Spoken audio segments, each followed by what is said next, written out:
বিসমিল্লাহির রহমানির রহিম। আসসালামু আলাইকুম। পল্লবী মহিলা ডিগ্রি কলেজ আয়োজিত অনলাইন ক্লাসে অনার্স দ্বিতীয় বর্ষ অ্যাকাউন্টিং এবং ম্যানেজমেন্ট মেয়েদের তোমাদের জানাই শুভেচ্ছা ও স্বাগত। কেমন আছো শিক্ষার্থীরা? নিশ্চয়ই ভালো আছো আল্লাহর অশেষ রহমতে। আমিও আল্লাহর অশেষ রহমতে ভালো আছি। তোমরা কেমন আছো জানি না, পড়াশোনা করছো কিনা তাও জানি না। অনলাইনে ক্লাসগুলো রেগুলার হচ্ছে, এই রেগুলার ক্লাসগুলো ফলো করতে হবে এবং ফলো করা উচিত বলে আমি মনে করি। কিন্তু তোমাদের কতটুকু রেসপন্স হচ্ছে, তোমরা কতটুকু ইমপ্রুভ হচ্ছে তোমাদের, সেই সম্পর্কে আমার জানা নাই। তারপরেও আমরা ক্লাসগুলো নিয়মিত করছি, যেহেতু এখানে করোনা ভাইরাসের মহামারীর আকার ধারণ করছে দেশে। এই অবস্থায় সরকার থেকে আমাদের অনলাইন ক্লাস ব্যবস্থা করা হয়েছে এবং আমাদের কলেজেও অনলাইন ক্লাসের ব্যবস্থা করা হয়েছে। এই অবস্থায় তোমরা ঘরে থাকছো, পড়াশোনা করো, ঠিকমতো পড়াশোনা করে তো প্রত্যেকটা ক্লাস ফলো করো, এই আশা করব। এই আশা ব্যক্ত করি আজকে শুরু করছি আমাদের সামষ্টিক অর্থনীতি তৃতীয় অধ্যায়।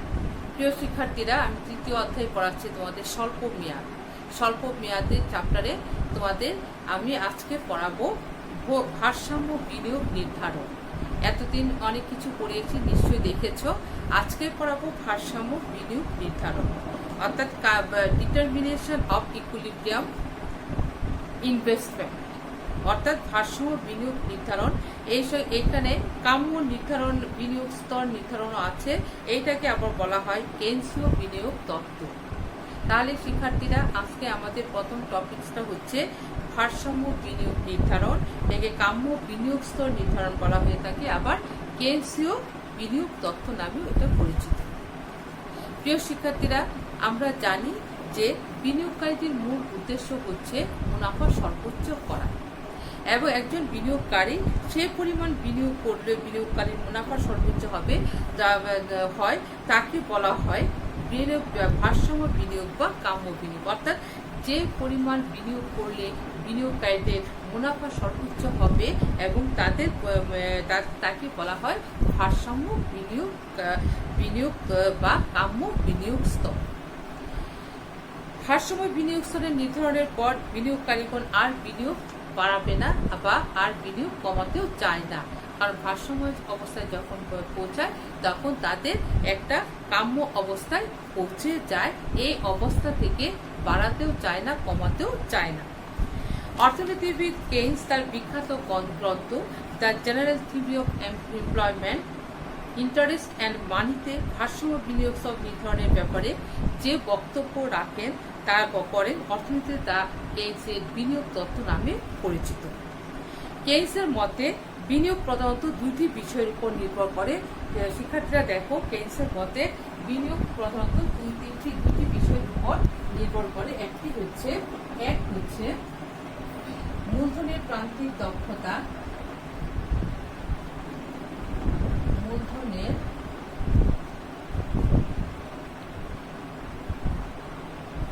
দক্ষতা বা MPC, আর দুই হচ্ছে সুদের হার।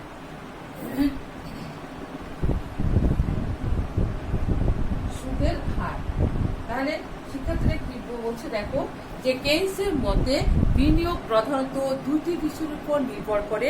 এক হচ্ছে মূলধনের প্রান্তিক দক্ষতা MPC এবং আরেকটা হচ্ছে সুদের হার। এই দুটির উপরে কেইন্স বলছেন যে বিনিয়োগ নির্ভর করে, অর্থাৎ ভারসাম্য বিনিয়োগ অবস্থাটা নির্ভর করে। একজন বিনিয়োগকারী MPC এবং সুদের হারের মধ্যে তুলনা করে বিনিয়োগ সম্পর্কে সিদ্ধান্ত গ্রহণ করে, অর্থাৎ MPC এবং মূলধনের প্রান্তিক দক্ষতা এবং সুদের হারের উপর তুলনা করে বিনিয়োগ সম্পর্কে সিদ্ধান্ত গ্রহণ করেন। কি সিদ্ধান্ত করেন দেখো, যদি MPC সুদের হারের সমান হয়, অর্থাৎ MPC সুদের হারের MPC R হয়, তাহলে একজন বিনিয়োগকারী ভারসাম্যে পৌঁছাতে পারে। এবং এরপরে হচ্ছে আরেকটা হচ্ছে MPC, যখন MPC greater than R হয়, তখন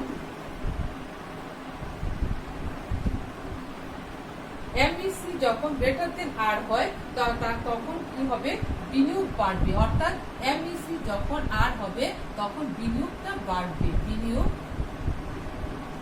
বাড়বে, অর্থাৎ একজন বিনিয়োগকারী বিনিয়োগের পরিমাণ বাড়াবে। আবার যখন এমইসি লেস দেন আর হয় তখন বিনিয়োগকারীরা আর লোকসানের ভয়ে বিনিয়োগকারীরা আর বিনিয়োগ না বাড়িয়ে আরো কমাবে। তাহলে প্রিয় শিক্ষার্থীরা, আমরা দেখতে পাচ্ছি যে কেন্সের বিনিয়োগ স্তর নির্ধারণের ক্ষেত্রে আমরা দেখতে পাচ্ছি যে একজন বিনিয়োগকারী যখন দেখে যে তার সুদের হার এবং এমইসি পরস্পর সমান হয়, সেখানে সুদের হার এবং এমইসি যখন নির্ধারিত হবে সেখানে ভারসাম্য বিনিয়োগ স্তর নির্ধারণ করে। কিন্তু এমইসি গ্রেটার দেন আর যখন হয় তখন বিনিয়োগ বাড়ানোর চেষ্টা করবে, আর এমইসি আর লেস দেন যখন আর হবে তখন বিনিয়োগ লোকসানের ভয়ে আর বিনিয়োগ সে বাড়াতে যাবে না। এটাকে আমরা কি দেখি যে চিত্রের মাধ্যমে আমরা দেখি শিক্ষার্থী বন্ধুরা, এখানে এটাকে আমরা চিত্রের মাধ্যমে ব্যাখ্যা করতে পারি। চিত্রটা দেখো, ভূমিয়োগ হলো বিনিয়োগ আর লব্ধকে এম ই সি আর আর দেখানো, আর মানে সুদের হার দেখানো হয়েছে, আর জিরো হচ্ছে সুদের হার রেখা, আর এমইসি হচ্ছে মূলধনের প্রান্তিক দক্ষতা রেখা।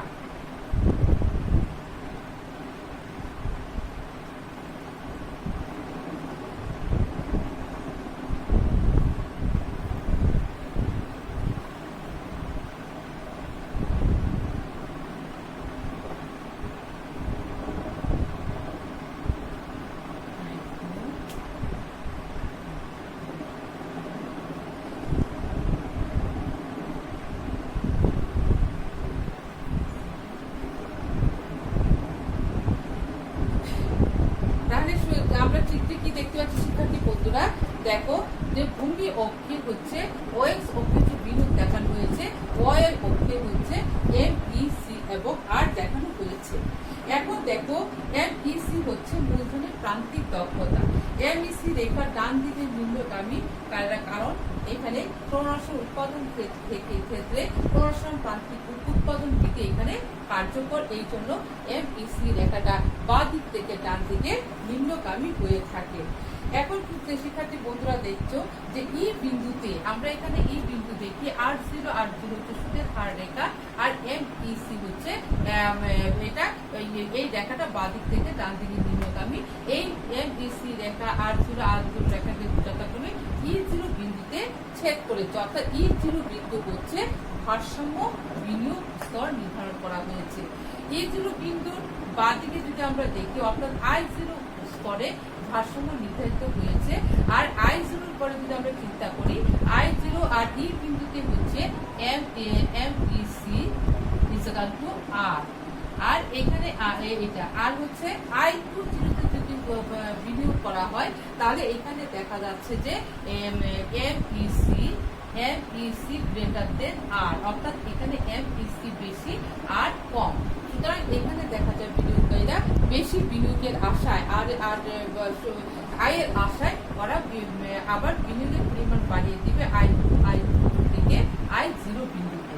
শিক্ষার্থী বন্ধুরা, এখন আমরা দেখি আই ওয়ান বিন্দুতে কি হচ্ছে। আই ওয়ানে দেখা যাচ্ছে যে যদি বিনিয়োগ করা হয় সেই ক্ষেত্রে দেখা যাচ্ছে যে এমইসি লেস দেন আর, এমইসি লেস দেন আর, অর্থাৎ এতটুকু পরিমাণ এখানে হচ্ছে ইন্টারেস্ট, সুদের হার, এখানে হচ্ছে বিনিয়োগ। এই বিনিয়োগ যখন কমে যাচ্ছে আবার আই ওয়ান বিন্দুতে করা হচ্ছে তখন দেখা যাচ্ছে যে লোকসানের ভয়ে প্রতিটি বিনিয়োগকারীরা তারা বিনিয়োগের পরিমাণ কমিয়ে আবার আই জিরো বিন্দুতে চলে আসবে। আই জিরো বিন্দুতে যখনই চলে আসবে তখন ই জিরো বিন্দুতে তাদের সুদের হারে বিনিয়োগের পরিমাণ সমান হয়ে যাবে। সেই ক্ষেত্রে বিনিয়োগকারীরা ওই জায়গায় ভারসাম্য বিনিয়োগ স্তর নির্ধারণ করবে, এর আগে করবে না, কারণ আই ওয়ান বিন্দুতে করলে তার হবে বিনিয়োগের পরিমাণ বাড়ানোর জন্য সে আবার বিনিয়োগ বাড়াবে I0-তে, আর I1 যখন হবে তখন রোশনের বয়ে তারা আরো বিনিয়োগটা কমে I0-তে চলে আসবে। এই I0 বিন্দুতেই তারা একজন বিনিয়োগকারী সুদের ভোগকারী বিনিয়োগ নির্ধারিত হয়ে থাকে। সুতরাং আমরা দেখতে পাচ্ছি যে I3 বিনিয়োগ স্তরে MEC গ্রেটার দেন R, তাই বাড়তি মুনাফার প্রত্যাশায় বিনিয়োগকারী বিনিয়োগ বাড়াবে, আর বিনিয়োগকারী I1 বিনিয়োগ স্তরে MEC লেস দেন R, এই তাই লোকসান এড়ানোর জন্য বিনিয়োগ কমাবে। কাজে ভারসাম্য বিনিয়োগ নির্ধারিত হবে একমাত্র সেইখানে যেখানে MEC R হবে এবং সেই বিন্দুটা হচ্ছে E0 বিন্দু। সুতরাং শিক্ষার্থী বন্ধুরা, আমরা দেখতে পাচ্ছি যে এই ভারসাম্য বিনিয়োগ স্তর নির্ধারণের ক্ষেত্রে আমরা যে সিস্টেমগুলো দেখতে পাচ্ছি, অর্থাৎ MEC greater than 1, MEC less than 1, এই দুই জায়গায় কোনো অবস্থাতেই বিনিয়োগ নির্ধারিত ভারসাম্য বিনিয়োগ নির্ধারিত হবে না। একমাত্র E0 বিন্দুতে MEC R হওয়াতে এখানে ভারসাম্য বিনিয়োগ স্তর নির্ধারিত হবে। সুতরাং এই আলোচনা থেকে আমরা দেখতে পাচ্ছি যে MEC R অর্থাৎ মূলধনের প্রান্তিক দক্ষতা এবং সুদের হার পরস্পর সমান হবে, আর ভারসাম্য বিন্দুতে MEC রেখা ডান দিকে নিম্নগামী হবে, অর্থাৎ MEC অবশ্যই ক্রমহ্রাসমান হবে। প্রিয় শিক্ষার্থী বন্ধুরা, ভারসাম্য বিনিয়োগ স্তর নির্ধারণের আমরা কতগুলি পদ্ধতি দেখলাম, অর্থাৎ ভারসাম্য বিনিয়োগ স্তর নির্ধারণ করতে হলে একজন বিনিয়োগকারীকে ভারসাম্য পরিচালিত হলে MEC R হতে হবে, অর্থাৎ মূলধনের প্রান্তিক দক্ষতা সমান সমান সুদের হার নির্ধারিত হতে হবে, নির্ধারণ করতে হবে, আর ভারসাম্য বিন্দুতে MEC রেখা ডান দিকে নিম্নগামী হবে, কারণ MEC অবশ্যই ক্রমহ্রাসমান হতে হবে। তাহলে প্রিয় শিক্ষার্থী বন্ধুরা, আমরা এতক্ষণ কিভাবে ভারসাম্য বিনিয়োগ স্তর নির্ধারিত হয় এবং কেইন্সের কিভাবে এটা ব্যাখ্যা করেছেন তা নিয়ে আলোচনা করলাম। শিক্ষার্থী বন্ধুরা, এখন তোমাদের পড়াবো সঞ্চয় অর্থাৎ সেভিং সঞ্চয়। আমরা জানি যে সঞ্চয়টা কি, অর্থাৎ বর্তমানে আয়ের যে অংশ ভবিষ্যতের জন্য সঞ্চয় করে ভবিষ্যতের জন্য অনিশ্চয়তার জন্য ভবিষ্যতে যে অস্বাভাবিক অবস্থা মোকাবেলা করার জন্য, জরুরি অবস্থা মোকাবেলার জন্য সমস্ত মানুষে তার আয়ের একটা অংশ সঞ্চয় করে। অর্থাৎ আমরা বলতে পারি যে সাধারণ অর্থে বর্তমান আয়ের যে অংশ ভবিষ্যতের জন্য জমা রাখা হয় তাকে বলা হয় সঞ্চয়। অর্থাৎ মোট আয় থেকে ভোগ ব্যয় বাদ দেওয়ার পরে যা থাকে, যা অবশিষ্ট থাকে, তাকে বলা হয় সঞ্চয়। অর্থাৎ শিক্ষার্থী বন্ধুরা, আমরা সঞ্চয় স্বাভাবিকভাবে একদম নর্মালি আমরা বুঝতে পারি যে আমরা ভবিষ্যতে জরুরি অবস্থা মোকাবেলা, অসুখ বিসুখ সবকিছু ভোগ হতে পারে, এই জন্য মানুষ আর আয়ের সবটুকুই ভোগ করে না, কিছু অংশ সঞ্চয় করে। এই হচ্ছে সঞ্চয়। অর্থাৎ মোট আয়ের যে অংশ ভোগ ব্যয় বাদ দেওয়ার ফলে যে অংশ থাকে তাকে বলা হয় সঞ্চয়। যেমন দেখো শিক্ষার্থীরা, S আমরা জানি S Y - C। S হচ্ছে যেখানে S হচ্ছে সঞ্চয়, আর Y হচ্ছে আয়, আর C হচ্ছে ভোগ ব্যয়।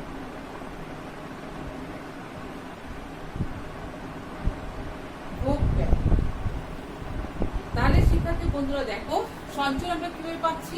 S হলো সঞ্চয়, Y - আয় থেকে ব্যয় বাদ দেওয়ার ফলে সেটা থাকে, সেটা হচ্ছে সঞ্চয়। অর্থাৎ সামষ্টিক অর্থনীতিতে সঞ্চয় বলতে আমরা কি বুঝি? সামষ্টিক অর্থনীতিতে সঞ্চয় বলতে সমাজের সকল মানুষের সঞ্চয় সমষ্টিকে বলা হয়ে থাকে সঞ্চয়। অর্থাৎ সামষ্টিক অর্থনীতিতে সকল মানুষের সঞ্চয় সমষ্টিকে একত্রিত করে যা হয় তার সামগ্রিকভাবে তাকে বলা হয় সঞ্চয়। অর্থাৎ সঞ্চয় প্রধানত আয়ের উপর নির্ভর করে। সঞ্চয় সাধারণত কিসের উপর নির্ভর করে? শিক্ষার্থী বলতে আয়ের উপর। আয় বাড়লে সঞ্চয় বাড়ে, আয় কমলে সঞ্চয় কমে।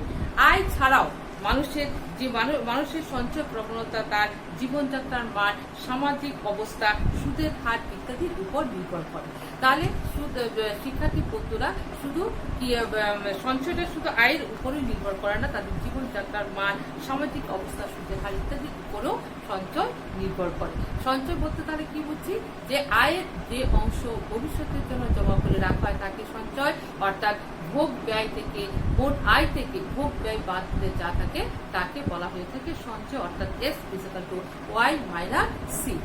এখন শিক্ষার্থী বন্ধুরা, আমরা পড়ব সঞ্চয় অপেক্ষক।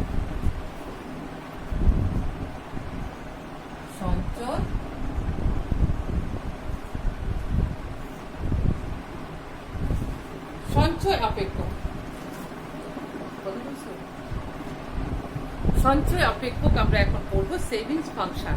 সেভিং ফাংশন কি, যে আমরা আবার বলছি যে ভবিষ্যতে প্রয়োজনীয় ব্যয় মেটানোর জন্য মানুষ বর্তমান আয়ের যে অংশ জমা রাখে তাকে বলা হয় সঞ্চয়। আবার অন্যান্য অবস্থা অপরিবর্তিত থাকলে কোনো সমাজের সামগ্রিক সঞ্চয়টা নির্ভর করে সামগ্রিক আয়ের উপর। আর আয়ের সাথে সঞ্চয়ের ধনাত্মক সম্পর্ক রয়েছে, অর্থাৎ আয় বাড়লে সঞ্চয় বাড়ে, আয় কমলে সঞ্চয় কমে। অন্যান্য অপরিবর্তিত থাকলে আয়ের সাথে যে সঞ্চয়ের সম্পর্কটা সে ধনাত্মক সম্পর্ক বিদ্যমান তাকে বলা হয় সঞ্চয় অপেক্ষক। অর্থাৎ শিক্ষার্থী বন্ধুরা, ভবিষ্যতের প্রয়োজন মেটানোর জন্য যে অর্থ বর্তমানে খুব না করে ভবিষ্যতের জন্য রাখা হয় তাকে বলা হয় সঞ্চয়। আবার অন্যান্য অবস্থা অপরিবর্তিত থেকে কোনো সমাজের সামগ্রিক সঞ্চয় নির্ভর করে সামগ্রিক আয়ের উপর, অর্থাৎ সামগ্রিক আয়ের সাথে সঞ্চয়ের যে ধনাত্মক সম্পর্ক রয়েছে এটাকে যে তাকে বলা হয়ে থাকে সঞ্চয় অপেক্ষক। অর্থাৎ দেখো, যেমন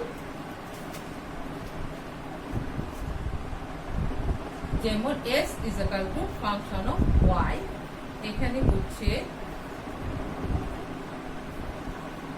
y is equal to y greater than 0। এটা হচ্ছে সঞ্চয় অপেক্ষক, অর্থাৎ সঞ্চয় সেভিংস ফাংশন। এখানে দেখো, যেখানে ds by dy is equal to হলো প্রান্তিক সঞ্চয় প্রবণতা। এখন আমরা এটাকে একটা সমীকরণের সাহায্যে প্রকাশ করতে পারি। শিক্ষার্থী বন্ধুরা, একটা সমীকরণের মাধ্যমে প্রকাশ করতে পারি। সমীকরণটা খুবই Madhuri, s is equal to 0.5y। 0.5y একটি সঞ্চয় সমীকরণ, এটা হলো সঞ্চয় সমীকরণ।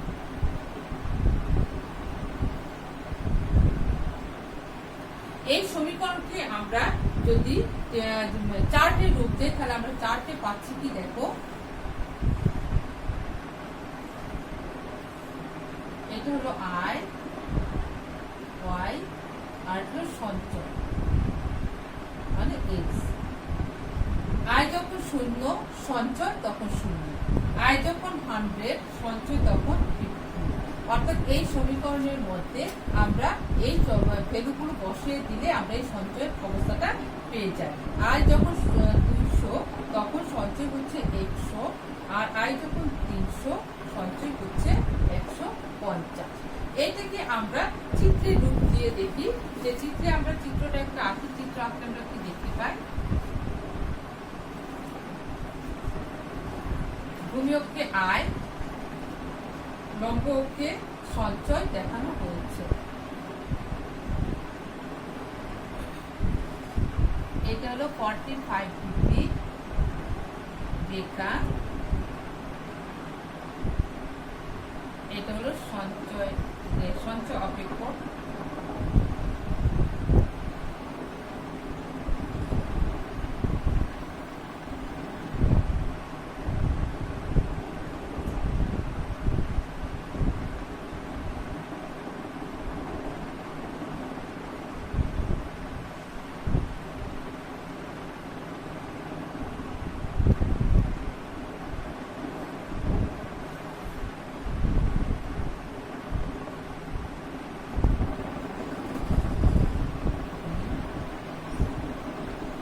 বন্ধুরা দেখো, চিত্রে ওএক্স অক্ষে হচ্ছে আয় দেখানো হয়েছে, ওই অক্ষে সঞ্চয় দেখানো হয়েছে। এখানে দেখা যায় আয় বাড়লে সঞ্চয় বাড়ে, অর্থাৎ আয় বাড়লে সঞ্চয় বাড়ে, আয় কমলে সঞ্চয় কমে যায়। অর্থাৎ দেখো, এখানে আয় ও সঞ্চয়ের এই পদ্মকার ধনাত্মক সম্পর্ক নিজস্ব বিন্দুগুলো হচ্ছে, এখানে আয় 100 থেকে 200, 200 থেকে 300 করার পরে সঞ্চয় বাড়ছে 50 থেকে 100, 100 থেকে 150। এই যে বাড়ছে এই নির্দেশক বিন্দুগুলো হচ্ছে 0, A, B, C। এই বিন্দুগুলো যোগ করে আমরা OS রেখা পাই। এই OS রেখা হচ্ছে সঞ্চয় অপেক্ষক রেখা, অর্থাৎ এইটা হচ্ছে সঞ্চয় রেখা। এই সঞ্চয় রেখাটি সর্বদাই 45 ডিগ্রির নিচে অবস্থান করে, কারণ আয় যে হারে বাড়ে সঞ্চয় তার চেয়ে কম হারে বাড়ে। শিক্ষার্থী বন্ধুরা, অর্থাৎ আমরা দেখতে পাচ্ছি এখানে লিখতে পারি, অর্থাৎ del s by del y less than 1, অর্থাৎ এটা 45 ডিগ্রি রেখার নিচে সঞ্চয় রেখাটা নির্ভর করে থাকে, কারণ আয় যে হারে বাড়ে সঞ্চয় তার চেয়ে কম হারে বাড়ে। প্রিয় শিক্ষার্থীরা, আমরা সঞ্চয় অপেক্ষক এখন দেখলাম যে সঞ্চয় অপেক্ষক কি, যে ভবিষ্যতে ভবিষ্যতে জমা রাখার জন্য যে অর্থ রাখা হয়, ভবিষ্যৎ অনিশ্চয়তার জন্য যে অর্থ জমা রাখা হয় তাকে বলা হয় সঞ্চয়। আর অন্যান্য অবস্থা অপরিবর্তিত থেকে থাকে। আর সঞ্চয়ের সাথে আয়ের যে ধনাত্মক সম্পর্ক যেভাবে প্রকাশ করা হয় সেটাকে বলা হয় সঞ্চয় অপেক্ষক। অর্থাৎ আমরা জানি s is equal to function of y, ds by dy function of f right y greater than 0। এখানে আমরা দেখতে পাচ্ছি যে ds by dy হচ্ছে প্রান্তিক সঞ্চয় প্রবণতা। প্রিয় শিক্ষার্থীরা, আমরা এটাকে একটা সমীকরণের মধ্যে প্রকাশ করতে পারি। সমীকরণ হচ্ছে s is equal to 0.5y এর সঞ্চয় সমীকরণ। এই সমীকরণ থেকে আমরা একটা চার্ট আঁকতে পারি, যেমন y যখন y অর্থাৎ y হচ্ছে আয়, এই আয়ের মধ্যে আমরা এই পয়েন্টগুলি যোগ করে, অর্থাৎ এটার সাথে ভ্যালুগুলো বসিয়ে দিয়ে আমরা সঞ্চয় পাচ্ছি। সঞ্চয় ভ্যালুগুলো অর্থাৎ 0, 50, 100, 150। এইটাকে আমরা চিত্রিত রূপ দিয়ে আমরা দেখতে পাচ্ছি যে বিনিয়োগ আয় বাড়ছে আর সঞ্চয় বাড়ছে, অর্থাৎ আয় এবং সঞ্চয়ের যে এই বাড়ার সংযোগ বিন্দুগুলো অর্থাৎ 0, a, b, c যোগ করে যে রেখা পাচ্ছি সেটা হলো OS রেখা। এই OS রেখাটাই হচ্ছে সঞ্চয় রেখা। এই সঞ্চয় রেখাটা সবসময় 45 ডিগ্রি রেখার নিচে অবস্থান করে, কারণ আয় বাড়লে সঞ্চয় বাড়ে, আয় কমলে সঞ্চয় কমে। এই প্রবণতার জন্য সঞ্চয় রেখাটা 45 ডিগ্রি রেখার নিচে অবস্থান করে। প্রিয় শিক্ষার্থীরা, এখন তোমাদের পড়াবো ভোগ অপেক্ষক থেকে সঞ্চয় অপেক্ষক নির্ণয়। দেখো, ভোগ অপেক্ষক থেকে সঞ্চয় অপেক্ষক নির্ণয়। আমরা ভোগ অপেক্ষক কাকে বলে পড়েছি, সঞ্চয় অপেক্ষক কাকে বলে পড়েছি। শিক্ষার্থী বন্ধুরা, যে আমরা জানি মোট আয় থেকে মোট ভোগ ব্যয় বাদ দিলে যা অবশিষ্ট থাকে তাকে বলা হয় সঞ্চয়। আর আয়ের সাথে সঞ্চয়ের মধ্যকার ধনাত্মক সম্পর্ককে বলা হয়ে থাকে সঞ্চয় অপেক্ষক। তাহলে কি হচ্ছে, আমরা জানি মোট আয় থেকে মোট ভোগ ব্যয় বাদ দিলে যা থাকে তা সঞ্চয়। আর সঞ্চয় এবং আয়ের সাথে যে ধনাত্মক সম্পর্ক, সেই সম্পর্ককে বলা হয়ে থাকে সঞ্চয় অপেক্ষক। ভোগ অপেক্ষক জানা থাকলে সঞ্চয় অপেক্ষক জানা যায়। শিক্ষার্থী বন্ধুরা, ভোগ অপেক্ষক জানা থাকলে সঞ্চয় অপেক্ষক জানা যায়। is equal to c plus s, সুতরাং s is equal to y minus c, এটা আমরা জানি। অর্থাৎ আমরা জানি যে সঞ্চয় ভোগ এবং সঞ্চয় মিলিত হয়ে হয় আয়, আর আয়ের সাথে আয় থেকে ব্যয় বাদ দিলে যা থাকে তা হচ্ছে সঞ্চয়। ভোগ অপেক্ষক যেহেতু দুই প্রকার, স্বল্পকালীন এবং দীর্ঘকালীন, তার সঞ্চয় অপেক্ষক তাহলে দুই প্রকার। এক হচ্ছে স্বল্পকালীন সঞ্চয় অপেক্ষক, এই যে দেখো বন্ধুরা, স্বল্পকালীন সঞ্চয় অপেক্ষক, আর দুই হচ্ছে দীর্ঘকালীন সঞ্চয় অপেক্ষক। তাহলে আমরা কি পাচ্ছি শিক্ষার্থীরা, যে ভোগ অপেক্ষক যেহেতু দুই প্রকার, স্বল্পকালীন ভোগ অপেক্ষক এবং দীর্ঘকালীন ভোগ অপেক্ষক, যেহেতু সঞ্চয় অপেক্ষক আবার দুই প্রকার, আর স্বল্পকালীন সঞ্চয় অপেক্ষক আর হচ্ছে দীর্ঘকালীন সঞ্চয় অপেক্ষক। এখন স্বল্পকালীন সঞ্চয় অপেক্ষককে আমরা কি করতে পারি, দেখো যে নিম্নে একটা সমীকরণের সাহায্যে দেখাতে পারি ভোগ অপেক্ষকের সাথে, যে আমরা জানি স্বল্পকালীন ভোগ অপেক্ষক হচ্ছে c is equal to a plus b y। এখান থেকে আমরা সঞ্চয় বের করি, সুতরাং সঞ্চয়টা আমরা কি পাবো, সঞ্চয় অপেক্ষক হবে কি, দেখো s is equal to y minus c। তাহলে আমরা y minus a plus b y, s is equal to y minus a minus b y, s is equal to minus a 1 minus b y, সুতরাং s is equal to minus a plus 1 minus b y। এটা হচ্ছে সঞ্চয় অপেক্ষক আমরা পেলাম। এটাকে সংখ্যা ভিত্তিক ভাবে তুলনা করে সংখ্যা সূত্রটি আমরা তৈরি করলে আমরা কি পাই, যে আমরা ধরি সমীকরণের মাধ্যমে c is equal to 100 plus 0.5y। আর আমরা জানি যে আমরা কি জানি, আমরা জানি যে s is equal to y minus c। তাহলে s is equal to y minus c হবে কি, যে cy minus c হলো 100 plus 0.5y। তাহলে s is equal to হবে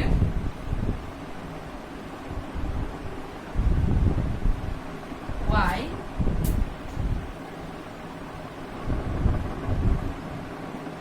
minus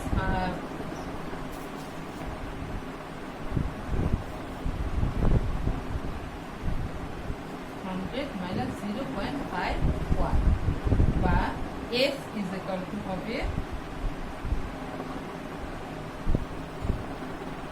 minus 100 plus y minus 0.5y minus 100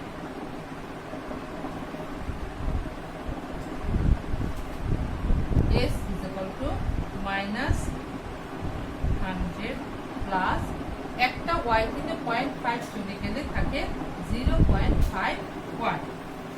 তাহলে শিক্ষার্থী বন্ধুরা আমরা s is equal to কত পেলাম, s is equal to পেলাম যে minus 100 plus 0.5y। এই হচ্ছে সঞ্চয় অপেক্ষক, অর্থাৎ ভোগ অপেক্ষক থেকে আমরা সঞ্চয় অপেক্ষক বের করলাম সমীকরণের মাধ্যমে। প্রিয় শিক্ষার্থীরা, এখন আমরা এতক্ষণ আমরা এটা দেখলাম যে কিভাবে সংখ্যাসূচক পদ্ধতিতে সঞ্চয় অপেক্ষক বের করা যায়। শিক্ষার্থীরা, আমরা ভোগ অপেক্ষক থেকে সঞ্চয় অপেক্ষক নির্ণয় করছিলাম। এতক্ষণ আমরা সংখ্যাসূচক ভিত্তিতে সঞ্চয় অপেক্ষক কিভাবে বের করা যায় সেটা দেখলাম। এখন আমরা একটা সমীকরণের মাধ্যমে একটা চার্ট আঁকবো, চার্টের সাথে চিত্র এঁকে দেখাচ্ছি। চিত্র একটা দেখো যে সমীকরণটি c is equal to 100 plus 0.5y আর সঞ্চয় অপেক্ষক হচ্ছে minus 100 plus 0.5y। এইখান থেকে আমরা এই চার্টটা আঁকলাম। চার্ট y যখন 0 তখন ভোগ হয়েছে 100, s হয়েছে অর্থাৎ সঞ্চয় হয়েছে minus 100। যখন y 100 তখন ভোগ হলো 150, সঞ্চয় হচ্ছে 50। যখন y 200 ভোগ তখন 200, সঞ্চয় তখন 0 অর্থাৎ মাইনাস 0। আর y যখন 300 ভোগ হচ্ছে 250 আর সঞ্চয় হচ্ছে 50। আবার যখন 400 আয় তখন ভোগ হচ্ছে 300, সঞ্চয় হচ্ছে 1। শিক্ষার্থী বন্ধুরা, আমরা এখন দেখতে পাচ্ছি যে সঞ্চয় আয় বাড়লে ভোগ এবং সঞ্চয় উভয়টাই বাড়ে। আয় যখন বাড়ছে সঞ্চয় এবং ভোগ প্রথমে কমবে, পরে বাড়তে থাকে। এখানে আয়ের সাথে সঞ্চয়ের একটা সম্পর্ক রয়েছে এবং ভোগেরও একটা সম্পর্ক রয়েছে। আয়ের প্রতিটি স্তরে আমরা জানি যে আয়ের প্রতিটি স্তরে c প্লাস আই, অর্থাৎ আয়ের প্রতিটি স্তরে c প্লাস আই যোগ করলে আমরা আয় পাচ্ছি। এখানে আমরা এটাকে আমরা চিত্রের মাধ্যমে ব্যাখ্যা করতে পারি। দেখো চিত্রে দেখা যাচ্ছে যে ভূমি অক্ষে আয় নির্দেশ করা হয়েছে আর লম্ব অক্ষে হচ্ছে সঞ্চয়। শিক্ষার্থী বন্ধুরা, দেখো একটু মনোযোগ দিয়ে।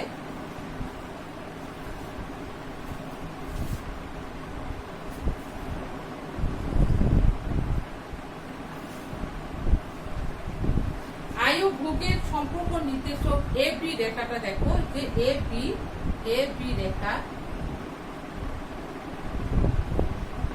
এ বিন্দু যোগ করে আছে এ বি রেখাটা আমরা পাচ্ছি যে নির্দেশক বিন্দু হচ্ছে এ এবং অন্যান্য বি বিন্দুগুলো যোগ করে আমরা যা পাচ্ছি স্বল্পকালীন ভোগ রেখা এসি। এটা হচ্ছে এসি রেখা আর এটা হচ্ছে ভোগ অপেক্ষক রেখা। শিক্ষার্থীরা বন্ধুরা, দেখো যে স্বল্পকালীন ভোগ রেখা এসি আবার আয় ও সঞ্চয়ের মধ্যকার সম্পূর্ণ নির্দেশক বিন্দুগুলো যোগ করে পাওয়া যায় সঞ্চয় অপেক্ষক এস রেখা। অর্থাৎ এখানে ভোগ এবং আয়ের সম্পর্ক নির্দেশক বিন্দুগুলো আমরা যোগ করে আমরা পাচ্ছি কি রেখা, ভোগ রেখা, সঞ্চয় এবং আয়ের সুনির্দেশক বিন্দুগুলি রেখাগুলি এসি রেখা পাচ্ছে, এটা হলো ভোগ অপেক্ষক রেখা। আর এখানে সঞ্চয়ের সাথে আয়ের যে সম্পর্ক, এইটা নির্দেশক বিন্দুগুলি যোগ করে আমরা পাচ্ছি এস এস রেখা। এই এস এস রেখা হচ্ছে সঞ্চয় অপেক্ষক রেখা। অর্থাৎ আমরা দেখতে পাচ্ছি যে ভোগ অপেক্ষক থেকে আমরা কিভাবে সঞ্চয় অপেক্ষক নির্দেশ করতে পারি।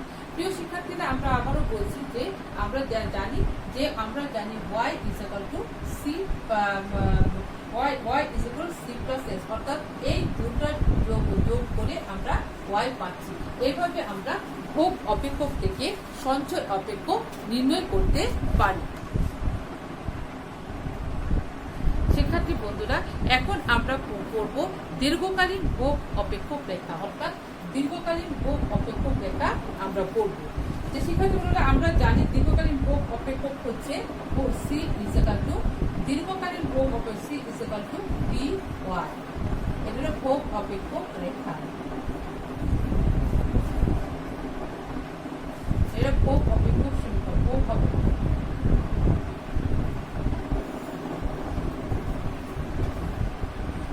আর s is equal to y minus c, এটা সঞ্চয়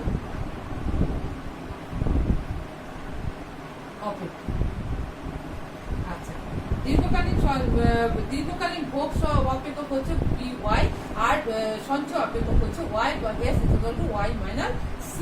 এখন এখান থেকে y minus by s is equal to, সুতরাং s is equal to হচ্ছে 1 minus by। প্রিয় শিক্ষার্থীরা, এখন আমরা এটাকে সংখ্যা সূচকের মাধ্যমে, সংখ্যা সূচক সমীকরণের মাধ্যমে আমরা দেখাতে পারি। ধরি c is equal to 0.5y R s is equal to y সমীকরণ দেয়া আছে, অর্থাৎ ধরি একটা সমস্যা ভোগ অপেক্ষক সমীকরণ। আর এখানে সুতরাং s is equal to হবে y minus c, আর বা s is equal to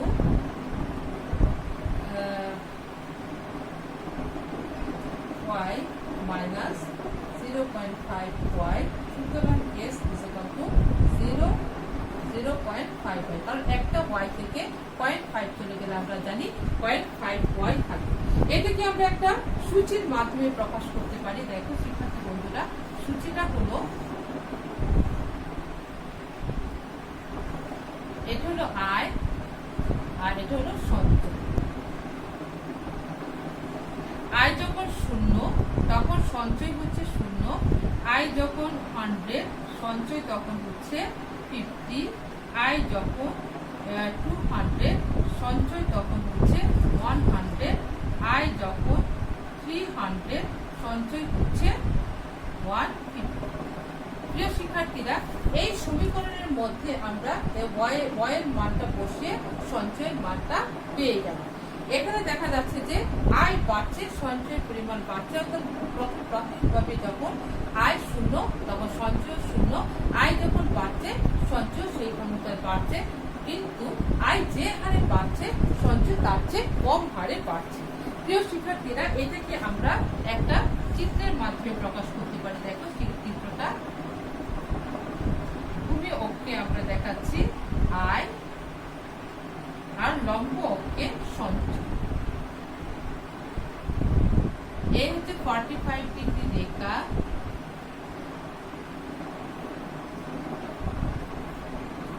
আর এটা হচ্ছে সঞ্চয় রেখা।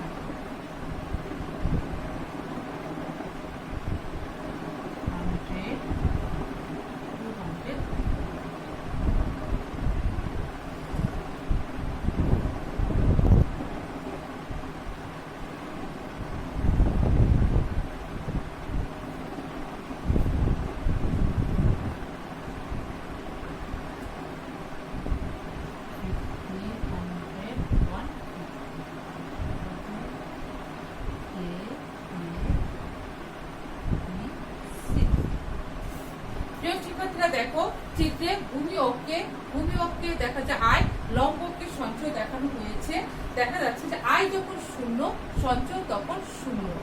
এবং দেখা যাচ্ছে তাই সঞ্চয় রেখা মূল বিন্দু থেকে উপরের দিকে উঠেছে এবং এ বি সি বিন্দুগুলো যোগ করে আমরা পাচ্ছি ওএস রেখা অর্থাৎ সঞ্চয় রেখা। এই বিন্দু অনুসারে আমরা দেখতে পাচ্ছি যে আয় বাড়লে সঞ্চয় বাড়ছে, অর্থাৎ তাই ও এ বি এবং সি বিন্দুগুলো যোগ করে যে রেখা আমরা ওএস রেখা পাই তাই হচ্ছে সঞ্চয় রেখা, যা ডান দিকে ঊর্ধ্বগামী। আর 45 ডিগ্রি রেখার নিচে সঞ্চয় রেখা অবস্থান করার কারণ হলো আয় যে হারে বাড়ে সঞ্চয় তার চেয়ে কম হারে বাড়ে। প্রিয় শিক্ষার্থীরা, আমরা দীর্ঘকালীন ভোগ অপেক্ষক রেখা পেলাম। দীর্ঘকালীন ভোগ অপেক্ষক রেখা আমি আবারও তোমাদেরকে রিপিট করছি যে আয়ের সাথে ভোগের সম্পর্ক, সঞ্চয়ের সম্পর্ক রয়েছে। আয় যে হারে বাড়ে সঞ্চয় তার চেয়ে কম হারে বলে 45 ডিগ্রি রেখার নিচে সঞ্চয় রেখা অবস্থান করে। প্রিয় শিক্ষার্থীরা, এতক্ষণ আমরা ভোগ অপেক্ষকের সঞ্চয় অপেক্ষক সমীকরণ আমরা ব্যাখ্যা করলাম, অপেক্ষকটা ব্যাখ্যা করলাম, এখানে স্বল্পকালীন সঞ্চয় অপেক্ষক ব্যাখ্যা করলাম এবং দীর্ঘকালীন সঞ্চয় অপেক্ষক ব্যাখ্যা করলাম। প্রিয় শিক্ষার্থীরা, আজকে এই পর্যন্তই। পরবর্তী ক্লাসে অন্য টপিকস নিয়ে আলোচনা করব। তবে শিক্ষার্থী বন্ধুরা, তোমাদের কাছে রিকোয়েস্ট যে এই জিনিসগুলো, এই টপিক যেগুলো পড়িয়েছি এগুলো খুব ভালো করে বই দেখে দুটা আয়ত্ত করতে হবে এবং চিত্রগুলি খাতায় লিখে, যেহেতু এগুলি চিত্র আঁকা জিনিস রয়েছে সুতরাং এগুলি প্র্যাকটিস করতে হবে খুব ভালো করে, যাতে খাতায় তোমরা সুন্দর করে লিখতে পারো। ধন্যবাদ সবাইকে। খোদা হাফেজ।